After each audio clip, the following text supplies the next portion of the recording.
Hello, everyone. I'm Steve Clemens. I'm founding editor-at-large of Semaphore, a new digital publication that we've launched about a year and a half ago, and I hope many of you are reading it. It's a real pleasure to be here with you at the 3C's New Opportunities Hub.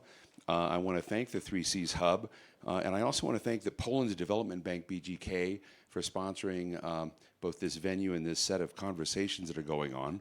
Very, very honored to be here with Věra Jourová, who is the, I want to get the exact title right, the Vice President for Values and Transparency at the European Commission. But if you don't know, she was one of the primary drivers of the GDPR, of thinking about,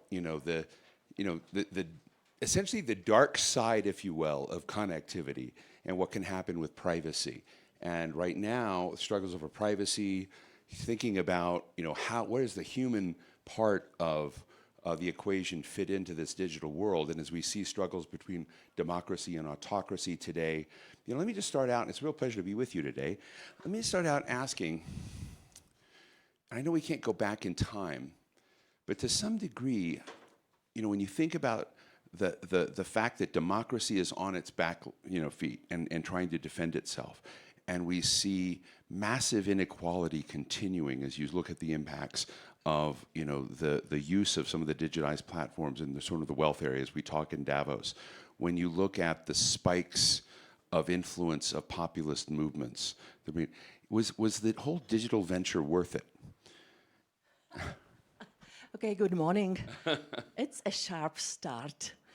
Yes, of course, it's worth it, but we need to make the most use of it for the benefit of the people. And this is what we try to do. With GDPR, we said, yes, this is a new era. We have to adapt to it. But we must not lose the individual rights of people in this endeavor. And, maybe you triggered my memories. Sorry. Yeah. I have a long... But GDPR is a huge deal, and you were the only place in the world really to come up with a standard on privacy that became essentially the de facto standard for the world. But it's interesting, it did not happen in the United States. There was an effort in California, but it's very, very hard to do what you did. And so it raises the question, yes, you need to fight for the rights. The question is, how are those rights and how is that fight going? Or is the other side winning overwhelmingly that it creates this imbalance, this constant David and Goliath? And we haven't even gotten to AI yet. And what that may portend. I mean, AI is the big super theme that's being discussed all around Davos. But I guess the question is, getting it right after the fact is one of my concerns. Getting it right, it's what we want to do in Europe. And it's not easy because there are too many new factors, new situations. The whole situation that the people moved to the digital space and they didn't take with them their rights. It's a challenging combination of things. And for us in Europe, I think it was essential that we trigger our natural instinct, also stemming from the history of European nations, when in some periods in history the rights of people disappeared or were weakened. And that's why I said that you triggered my memory, because I lived half of my life in totalitarian regime. And when I came to Brussels, 2014 already, a long time ago, I started to study the effect of the social media and digital space on the individual rights of people.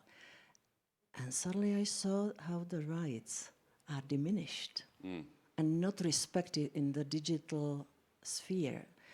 And maybe it's too strong comparison, but I had some strange feelings.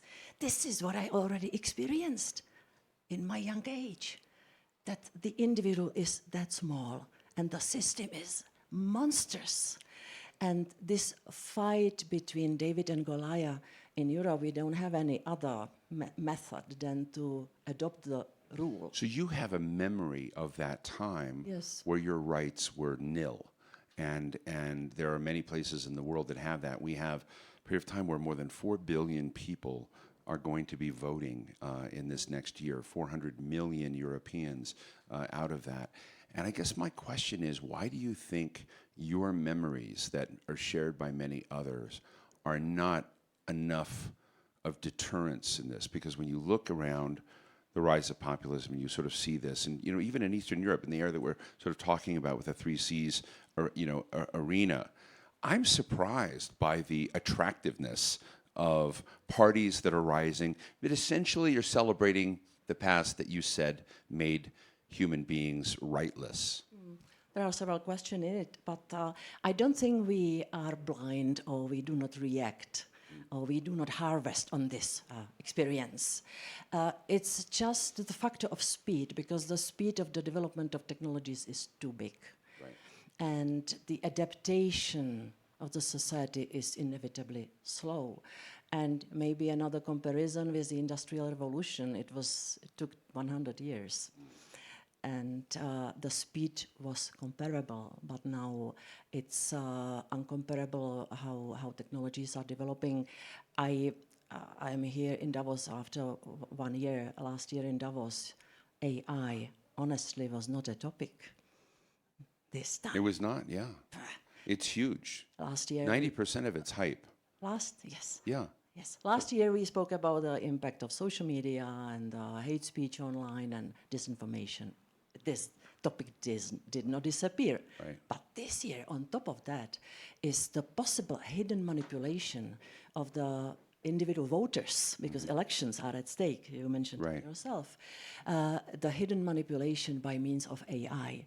And for me, as somebody whose task is to protect the democratic system in the EU member states, it's a nightmare to see the combination of many elections, including the European elections, American elections, and usage of technologies, like combination of disinformation, well targeted on different communities. It's not homogeneous attack per state, per very directed. Very well targeted. Because also there is private data available for those who are targeting the disinformation. No, that's exactly right.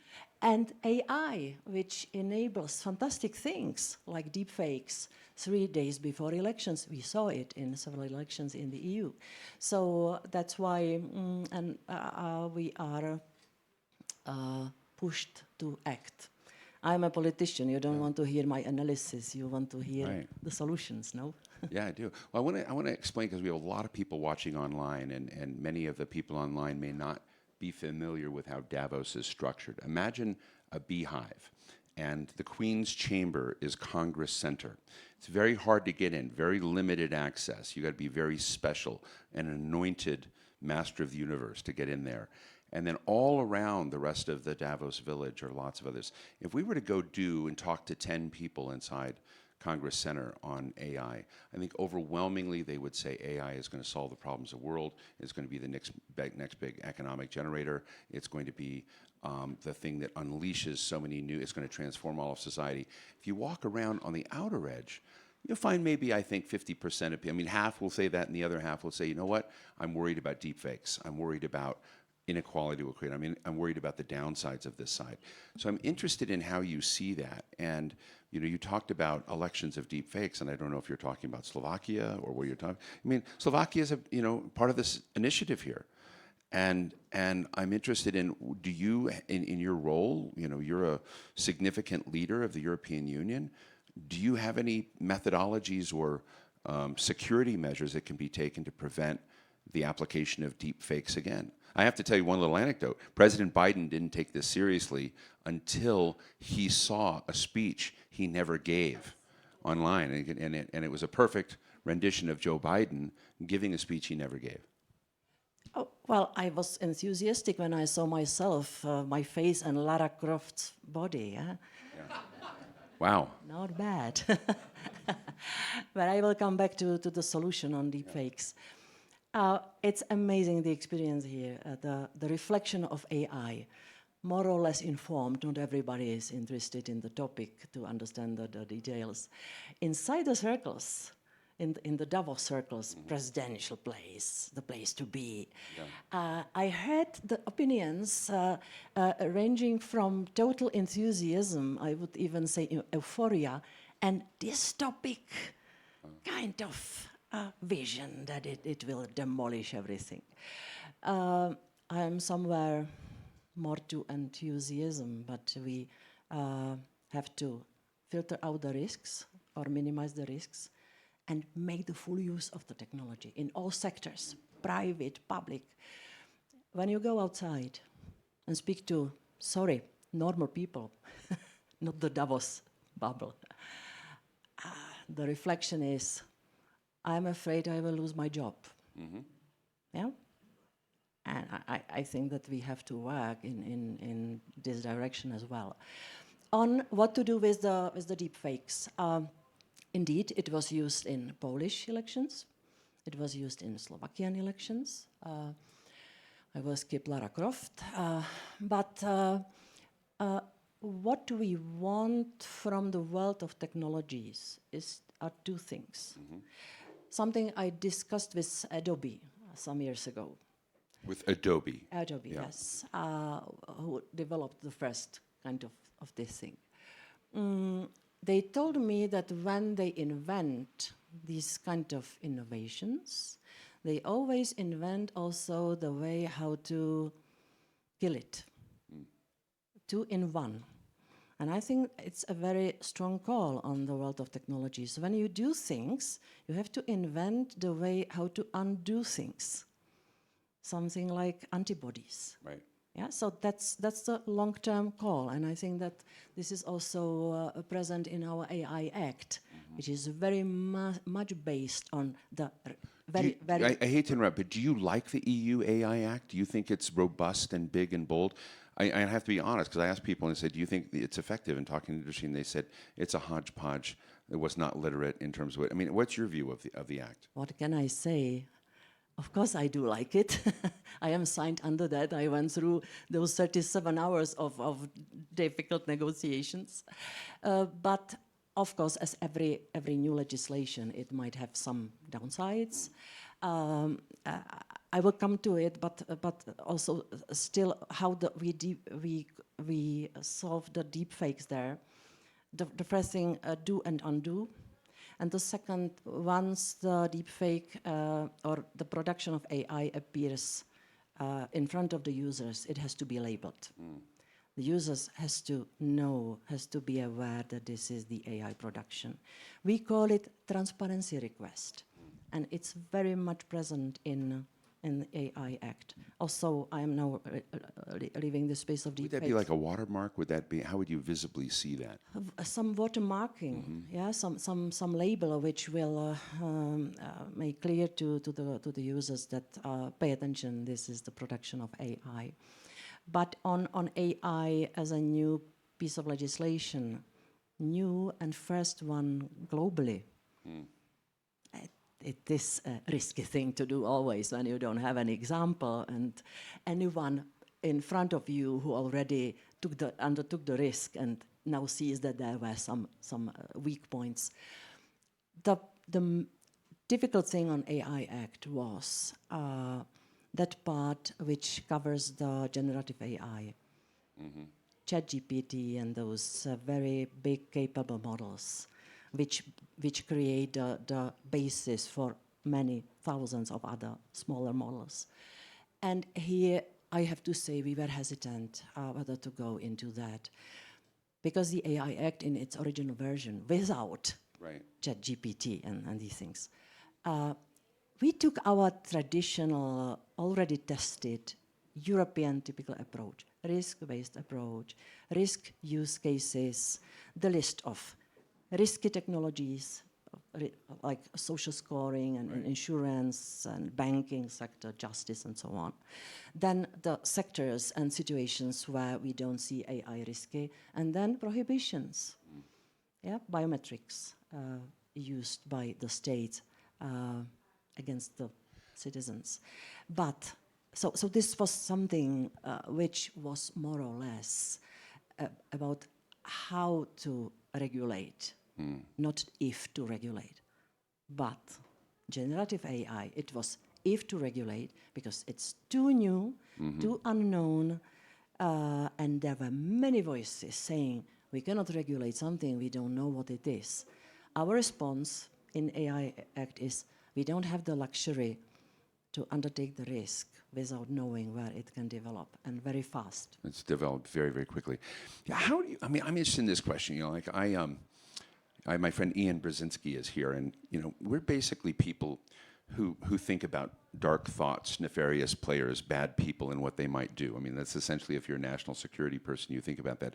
We had a person in America's past named Herman Kahn, thinking the unthinkable, and I've often thought at Davos, maybe someday I'll build a franchise on the edge of a villains conference, because villains are really interesting to me, who look at how they would use tools to undermine society, benefit themselves.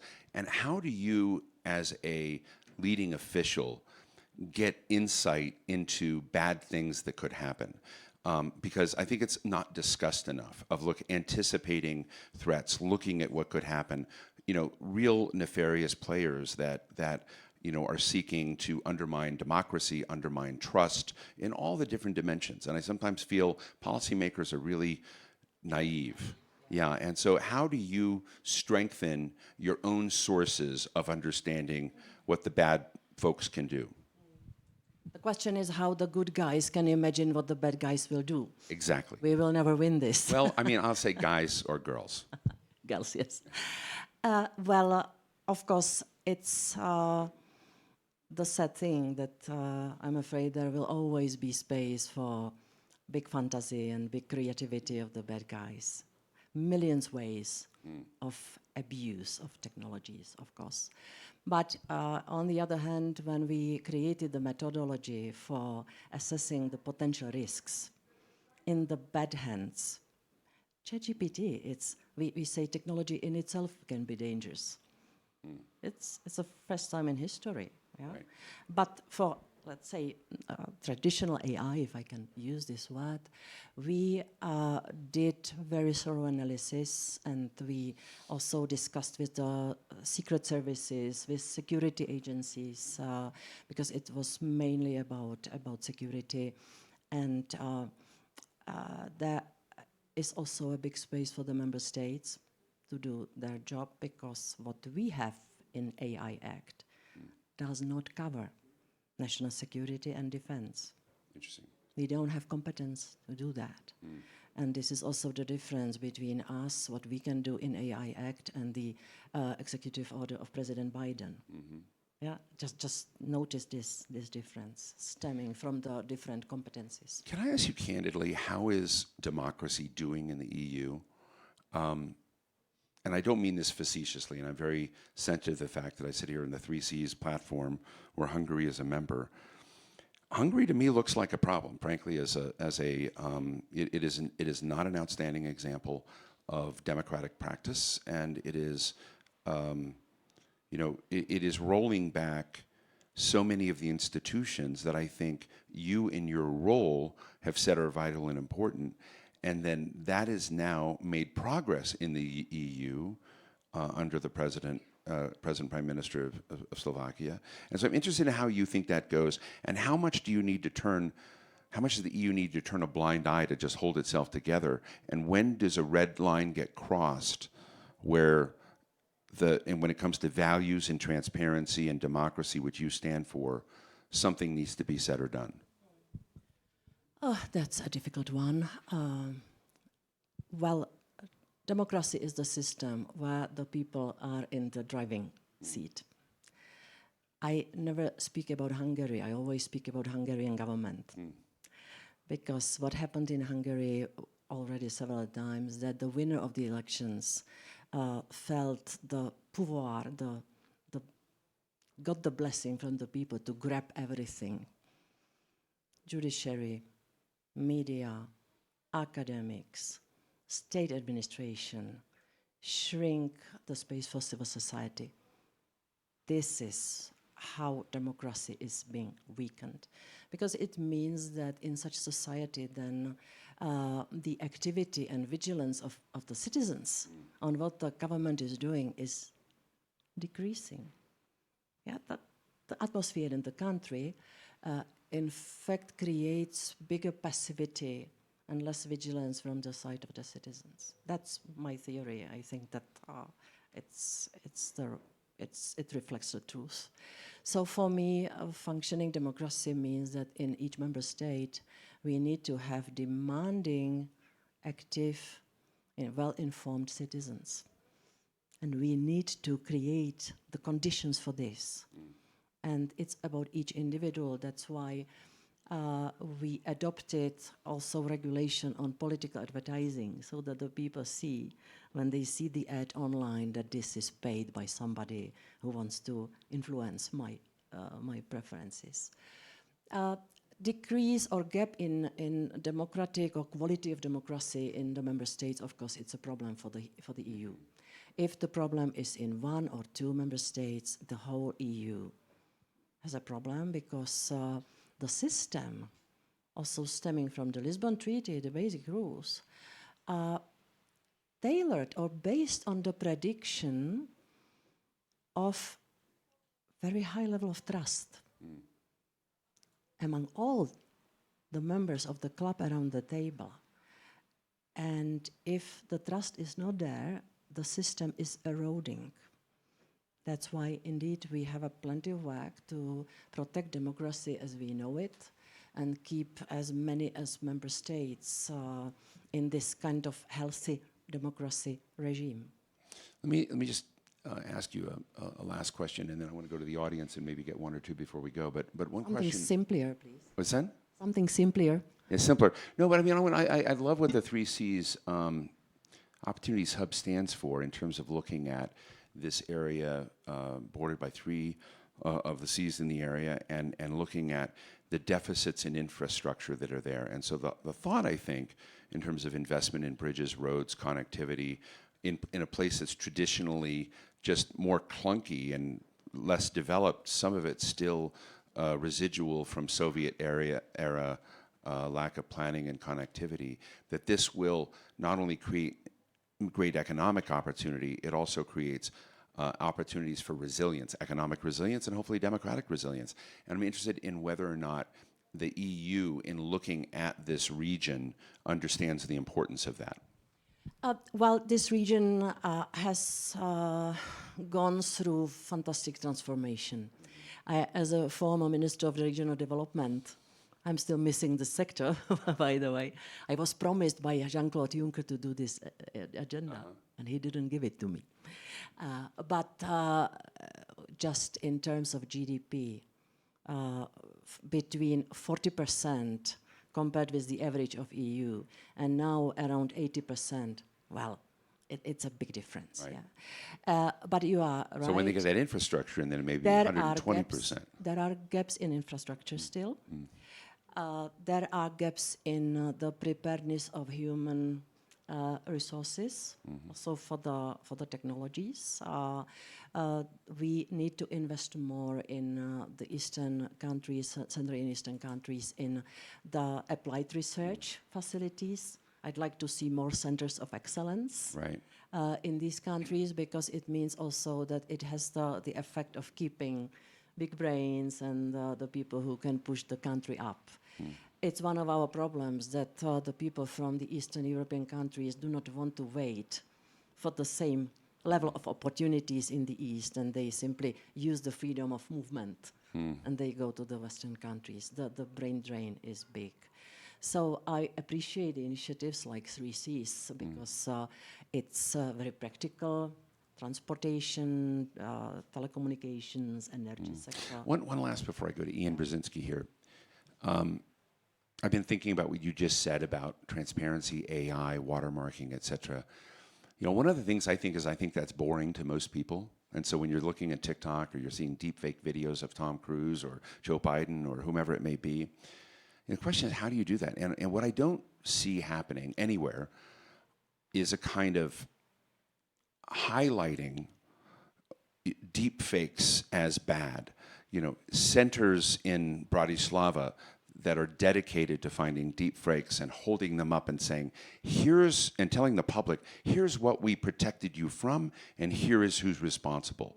Hanging people, you know, not without due process, of course, but identifying the culprits who are behind this, highlighting them, turning it into, you know, almost a celebration of success in protecting the public. The protection of the public sounds dismally in the shadows, where the fun stuff of the deepfakes and people feel, wow, the brilliance was on the side of the people who were doing bad. Is there anything creative like that to think about how to celebrate and get public enthusiasm for safety? It's our big task. Before today, between today and the European elections, we still have 4 productive months or 5. What I plan to do is to travel to the member states where there is a combination of the European elections and national elections. European elections are, in fact, nationally organized elections. Right. And to speak exactly about these things. Elections is the festival of democracy, but at this moment, we see at least 3 big threats. Cybersecurity, abuse of private, even intimate data for the political campaigning. Mm-hmm. So people be aware of it, that you might be manipulated. That's why we want the paid political ad to be also labeled when they see it. And the third thing is exactly what you referred to, yeah? Be aware that not everything you see online can be the truth, right. Is the truth. I don't speak here about disinformation because it's a more difficult story. Yeah? Well, thank you. Well, with that, we're basically out of time for my part, but I want to go to a couple of quick questions. I know we're limited. We'll go to Ian Brzezinski, Ben Cumming. We'll see what we can get in there. Go ahead. Let me thank you both for sharing your time with us today. You talked about, one of the defining features of our time being the collision between democracy and autocracy. And clearly, autocracy is on the offensive. And one of the key fronts of this conflict, of this competition, is the overlap between the information space and the digital space. We've talked a lot about defensive measures. Do you think the EU, do you think the United States and other democracies are doing enough to be on the offensive, using AI and digital tools, not just to defend ourselves, but to propagate the values of democracies and the principles of democracies, kind of like what we did during the Cold War? I have the sense, and correct me if I'm wrong, that we're too much in a defensive crouch. We need to have defensive tools. Mm-hmm. We should also be, quote unquote, promoting our values, including into the space and territories of our adversaries. I would say in the United States, there are groups like VOA and others that think they're doing that, but I think they're doing it badly. So, I mean, part of it is to just jump onto Ian's question is, do you think we can improve, some of what's going on? But your thoughts? There are 3 things to be done better. Many more, but 3 main things. The first thing is what we do with the big tech. I'm coming back to the EU because I think that the space should not serve for mass manipulation of the electoral preferences of the voters. And this is all we do through the Code of Conduct against disinformation and the investments in fact-checking, what we now want from the platforms. But in many brains of European politicians, this is it. Facebook should be blamed for rise of autocracy. It's fake, I have to say. Because I think that modern democratic politics and politicians should get adapted to this new era and should be much better. We have to be aware that the space which will not be, I will use the word occupied, but filled in with our understandable communication and clear messages to the people about what will come next, what we plan for you, right, will be occupied by the adversaries very easily. So there is a big space for communication which the people understand. It's key because let's think about the level of uncertainty people live in now. Right. I call it liquid uncertainty because in our member states, the main source of uncertainty differs, yes, state by state. In these countries, sure, of course, it's Russia and the war. And so this is the platforms space, our own communication, and coming back from out of the noble circles, go to the streets and ask the people, what do you fear of and how can I help? The third thing is to renew the strong position of independent media. It's a disaster. Yeah. The media are declining their ability to survive, economically, the trust in media also decreases. So these three factors has to be deployed, otherwise we will give it like that to autocrats. Right. Thank you. We're going to do quick questions, these two, and then we'll wrap it up. Yeah. Hi, Ben Cumming. Obviously, the EU AI Act is poised to be a landmark piece of legislation on AI, sort of the first of its kind in the world. So it's very important for it to be an example that we get it right. Are there any lessons from GDPR and its implementation that you would want to see applied to the implementation of the EU AI Act? Thank you. And then right here. You're going to wait? Okay. Commissioner, I'm deeply impressed about your insights, but you mentioned so many pain points from the EU. What are the optimistic outlook for? What 5 points, please, where we can have optimism towards Europe? Great. Thank you. And we're going to wrap that up there. So, I'm deeply impressed by your willingness to listen to me. Thank you for that. Well, to optimism last, but it sounds like planted question. No, it's not, of course. We took lesson from GDPR. Already you can see it in Digital Services Act and Digital Markets Act, and now in AI Act. We did not decentralize the enforcement of it, because the really big issues and big potential breaches and risky endeavors from the technological world needs, sorry, I would say big animal to deal with it. That's the European Commission. So that's why we followed the example of the competition policy. Now we have the enforcement in hand for Digital Services Act and AI Act. In GDPR, we have the decentralized structure. All the years I am in the Commission, I am asking for more coordination, more strong voice from the center, which calls on the member states' data protection authorities to take same or very similar actions on same or similar breaches. It doesn't work so well. Yeah, so centralization of the enforcement. Optimism in Europe. Well, I think what we see in the digital mirror is much worse than what the reality is. Still, it can get worse. But I think that in reality, European Union is the place, I would say, the best address that people can live. And European Union is driven by millions of people who want to construct and not to destroy, who want to cooperate.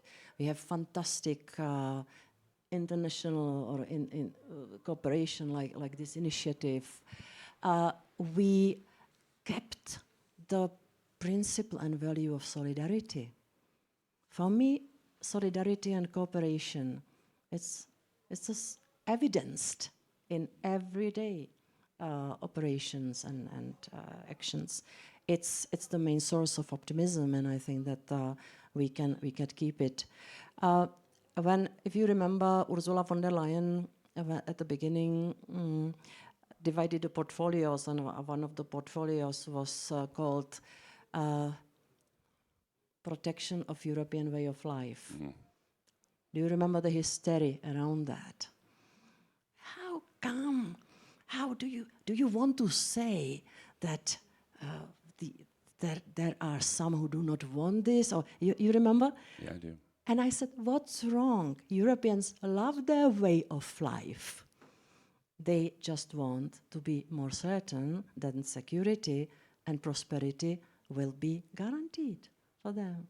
And so I think that we should rely on our steady and stable values, which is, as I said, cooperation, solidarity, and on top of that, of course, the main pillars, which is democracy, fundamental rights, and rule of law. Well, European Commission Vice President for Values and Transparency, Věra Jourová, thank you so much. Thank you. Give her a round of applause. I also want to thank very much. BGK and the Atlantic Council Europe Center for sponsoring today's program. Thank you so much.